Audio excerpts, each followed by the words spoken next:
Hello বন্ধুরা, মিষ্টির home kitchen চ্যানেলে সবাইকে ওয়েলকাম জানাই। যারা চ্যানেলটা নতুন দেখছো, চ্যানেলটা এখনই সাবস্ক্রাইব করে নাও আর লাইক করে নিও।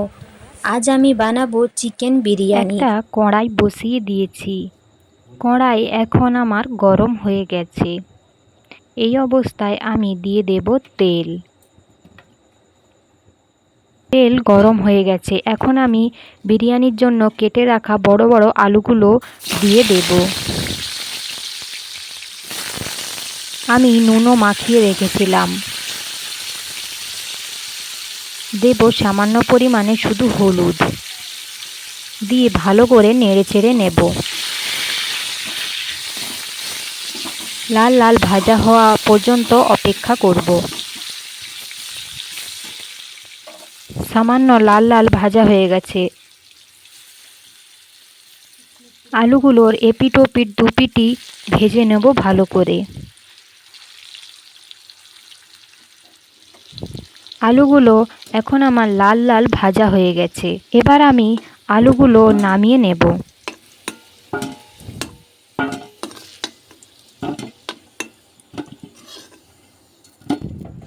এবার আলুগুলো সেদ্ধ করার জন্য একটা কুকার বসিয়ে দিয়েছি।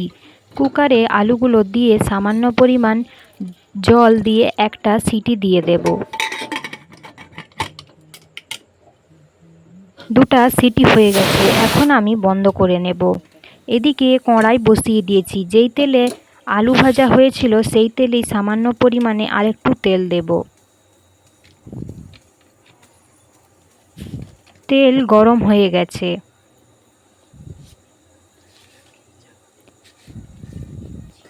এখন আমি দিয়ে দেব কালারের জন্য সামান্য পরিমাণে চিনি।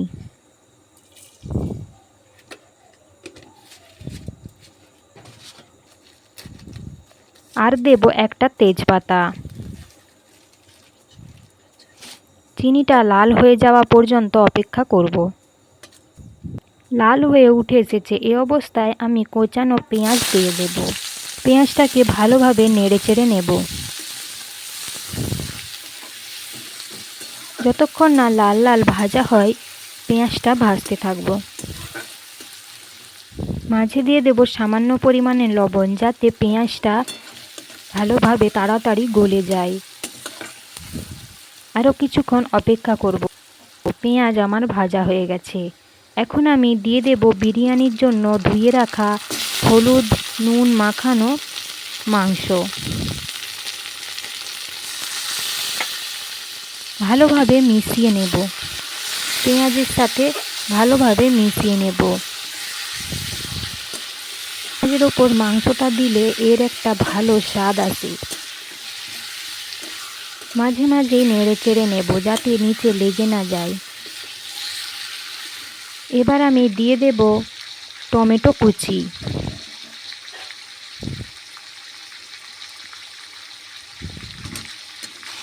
ভালোভাবে মিশিয়ে নেব আবার।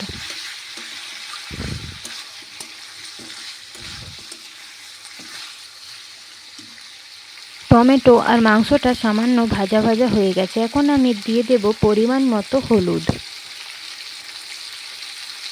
আর দেব পরিমাণ মতো লঙ্কা গুঁড়ো। আবার ভালোভাবে নেড়েচেড়ে নেব।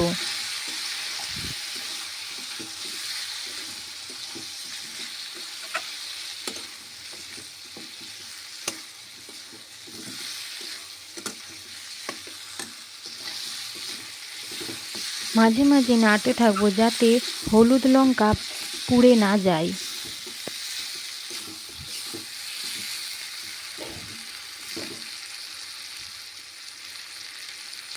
এবার আমি বেটে রাখা আদা রসুন আর সামান্য টমেটো পেস্ট করে রেখেছিলাম সেটা দিয়ে দেব।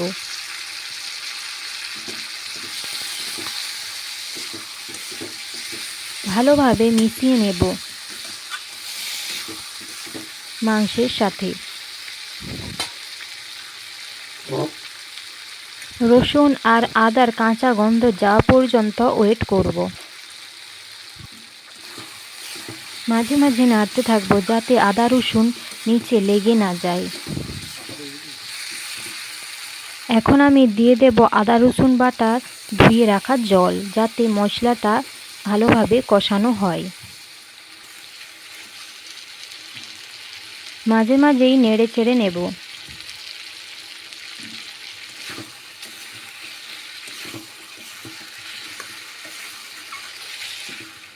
মশলা কষানো হয়ে গেছে, এখন আমি দিয়ে দেব সামান্য পরিমাণে বিরিয়ানি মশলা। আবার আলতো হাতে মিশিয়ে নেব,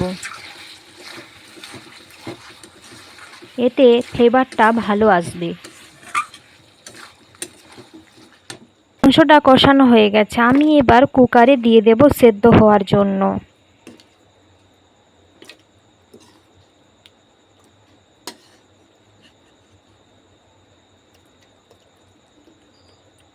সামান্য পরিমাণে লবণ দিয়ে দেব, আবার মিশিয়ে নেব।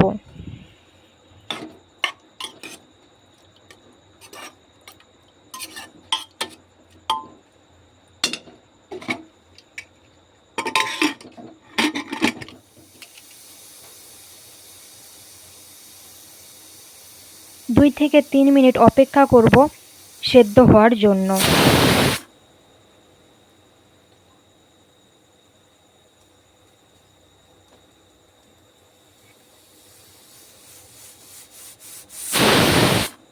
মাংসটা সেদ্ধ হয়ে গেছে, এখন আমি কড়াই রেখে দেব। এবার আমি কুকারের লেয়ারটা সাজিয়ে নেব।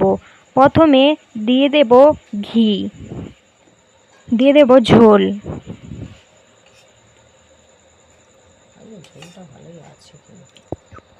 এবার দেব ভেজে রাখা আলুগুলো। আমি আলুগুলো আগে থেকেই সেদ্ধ করে নিয়েছি। তোমরা চাইলে দম দিয়েও করতে পারো, কিন্তু আমি দম দিয়ে এই বিরিয়ানিটা বানাবো না। দেখো তোমরা আমি কিভাবে বানাই। আমি আগে থেকে বিরিয়ানির রাইস 70 থেকে 80% সেদ্ধ করে রেখেছিলাম। সেই রাইস দিয়েই আমি এখন লেয়ার বানিয়ে নেব। প্রথমে ঘি দিয়েছি, তারপর দিয়েছি মাংসের ঝোল, তারপর দিয়েছি আলু, এখন দিলাম ভাতগুলো। এবার দেব ঘি, আর দেব সানরাইজ বিরিয়ানি মশলা। তোমরা চাইলে গোটা মশলাগুলো ভেজে গুঁড়িয়ে দিতে পারো, কিন্তু আমার এটাই ভালো লাগে, তাই আমি এটাই দিই। এবার দেব ওপর থেকে মাংসগুলো।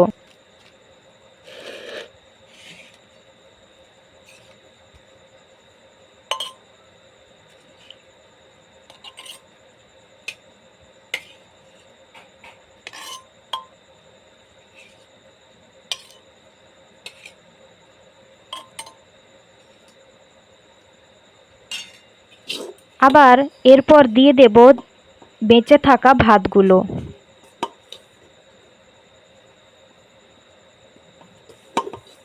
আমি এখন সব ভাতগুলোই দিয়ে দেব। এরপর দিয়ে দেব আবার কিছুটা ঘি।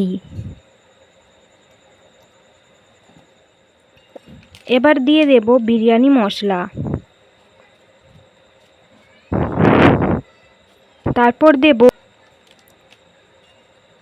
বাকি মাংসগুলা।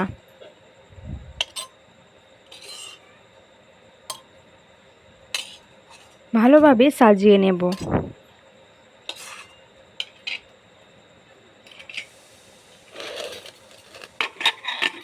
এবার ঢাকনা দিয়ে গ্যাসে বসিয়ে দেব, একটা সিটি হওয়ার আগেই বন্ধ করে দেব।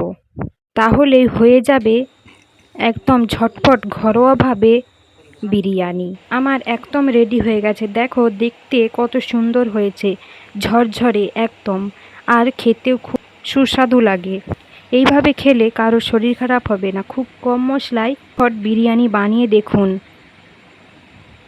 আর কমেন্ট করুন কেমন হয়েছে।